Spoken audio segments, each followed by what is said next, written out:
Oh, God bless you. thank you. Gesundheit. Diese more. Oh, English, German, French. thank you. I only sneeze in one language, but you can bless me in any one that you want. So 125. 125. So if you sneeze down under, does it go up your nose? Oh my gosh. Welcome to Creating Connections Podcast, episode 125. I'm Mitch. And I'm Vicky. And today we're going to talk about a subject that's come up in our Sales for Event Pros group. And if you're an event professional looking to grow your sales and increase your business, we invite you to join us there at that group on Facebook. Just send us an invite link. Please have something affiliated with your business so we actually know you're in the events industry on your profile. Answer one of the required questions. Yeah, that'll help. That'll work. And so join us there if you'd like. But this topic is all about millennials. Mm-hmm. Are they a completely different generation than anyone before or not? More after the break. That was nice and easy. What are you talking about? This also speaks to a much bigger issue. Providing personal solutions through understanding people. This is the Creating Connections podcast with Gitomer Certified Advisor Mitch Taylor and Certified Personality Trainer Vicky Musni. Welcome back to Creating Connections podcast, episode 125. I'm Mitch. And I'm Vicky. Thank you for giving me a chance to talk this time. And we're done. Okay, next. We've been talking about, in Sales for Event Pros, we've been having a lot of conversations where millennials come up because a vast majority of us are working in weddings and often are dealing with couples, in their 20s, and there are some generalizations and some and trends for that generation. Yes. I know there was also a seminar I didn't hear it. I wasn't there, but our friend Jim Cerrone gave a seminar on communicating with millennials at ARM DJs recently. In June. Yeah, no, so a little while ago, but a couple months. There's been lots of conversation before and during that conference, I'm sure, and since then, and even people that obviously weren't there are still having this conversation because yes, technology is changing. People are adapting. The way people are doing things is different because we have different options available to us. But of course, as a personality trainer, I have my own perspective on some of those issues. Yeah. And I don't know, to me, there's a lot of discussion on the topic. Adam Garrison brought it up. I think. Yeah, he shared some statistics from Bookmore Brides. Yeah. Yeah. And Kelly Dabb of another wedding group here. And Kelly's great. I like her work. I definitely would recommend it. And of course, Stephanie and Jeff have great work too. But I think, I'm more along the lines of what Jason Spencer, our good friend, echoed in that conversation. Jason said, I think it's important to recognize the generation and trends. Absolutely. But it's dangerous to make single bucket assumptions about them. You can't just blanket statement everything. Like, yes, they're doing more online. But so are we, those of us who have actually adopted digital, I'll book airline tickets on my phone. I just uploaded tickets to a concert that I now can't go to from my phone yesterday to sell. I'll put my credit card out there, and millennials, and I'm a digital adopter. I'm not even, I remember, microfiche and my kids don't get it. Like I tell them things like, I graduated high school and college pre-internet. They're like, what do you mean? What did you do? Like we went to the library and we read encyclopedias when we had to do research. Yeah, I got bored. But do I do that now? Of course not.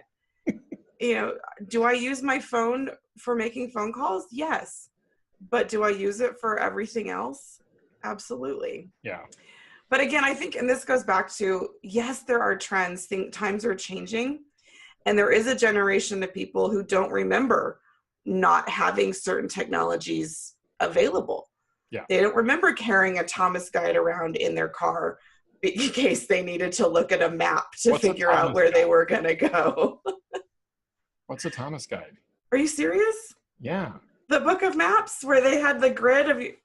Maybe because you lived in such a tiny town, you didn't need one. But in the cities, we carried those because you needed a map. If you didn't have, didn't know how to get somewhere, you couldn't just use your cell phone to call someone, even to ask directions or to look it up. But Jim made a distinct point, though. He says, and there was a video posted about millennials as well. And Jim says that our perceptions of millennials, it's the way we approach the problem of communicating with millennials that's wrong. It's not our perception of millennials that's wrong. It's how we approach. And to me, a person is a person is a person. We all put on our clothes the same exact way. Mm-hmm. We all stink, for lack of better terminology right now. And so the reality is that if I'm going to connect with you, I need to find a common ground. Mm-hmm. And yes, from a millennial generation that they've never known a rotary phone or never known, a Thomas map, as you say, or whatever. Thomas guide, excuse me. Then that can be a challenge sometimes to find that common ground. But you are charged with that. Mm-hmm. And there's lots of things we have in common. We have mothers, we have fathers, we have children, we have weather, we have communities, we have people that we know, we have jobs that we know. There's all kinds of ways to find common ground. But the conversations and how you connect, that might be different. Yes. It could be a digital conversation, or it could be over the phone, or it could be Facebook Messenger, or it could be whatever it might be. It could be, we're recording over Zoom right now. That's the technology that we use for this podcast. Absolutely. So you have to find that common ground to connect with a millennial. And I think personally, I feel, and I could, I suppose, ask my office assistant here, Kaylee, what she feels, but my guess is that millennials don't like rapid sweeping generalizations, That's the irony of the whole thing, is that whenever we make these generalizations, about millennials, that's one of the things that they don't like, is being labeled and being put in. I find hilarious. The irony of this. But I don't know. I think the whole thing, though, to me, it comes back to what you and I've been preaching all along, is that you have to individualize your approach. Yes. To be able to say that, well, yes, there's some truth, and a lot of people in this generation behave in similar patterns. Mm-hmm. You still can't treat them all the same. No. Within every generation, there is every personality type. I was just going to say that. It's just like you speak about personalities. It's like you have all different personality types, but they span generations. It's not this generation has this personality, this generation has this person, No, and the same thing, it comes down to that internal motivation. And so, when I talk about things like, people using online shopping as an example, mm-hmm. Every personality can benefit from online shopping, but sometimes and can participate in it. And even in different generations. My dad is in his 70s, and I've seen him do this. And, me in my 40s, and the younger, my kids, my daughter, I see packages coming in the mail for her all the time. She's ordering clothes online, and as long as it's not Victoria's Secret. But they do it. Yeah. Yes. But they do it for different reasons. Some people do it because like what I call the yellows. For me, the reason I shop online is because it's fun. I can go to a whole bunch of different stores and have this fun experience. And I get what I call the buyer's high. I get it twice. I love that. I get it when I first hit send, and then I get it when I get a package in the mail. Who doesn't love getting packages in the mail, especially when there's cool stuff inside? Who doesn't love getting high twice? But then, there's the blues that they shop online for a totally different reason. They shop online because it gives them a chance to do research, to compare prices, to read more and more and more reviews. I'll read a couple, and get a feel for, okay, people say this is a cool thing, I'm going to buy this. But they do all of that deeper research and that thinking and that comparison, that analysis process.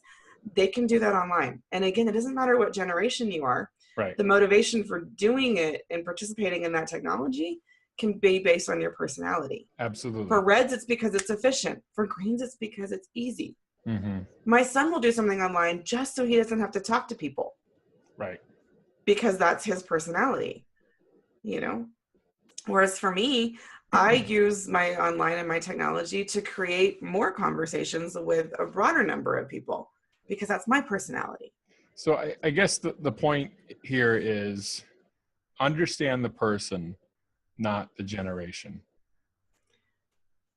Yeah, I think to me, individual is going to trump a generational generalization. I mean, I think it's good to be informed. It's good to be researched. It's all that, but take into account the part of the person that's behind you, or you're not in front, not behind you, but you're speaking to.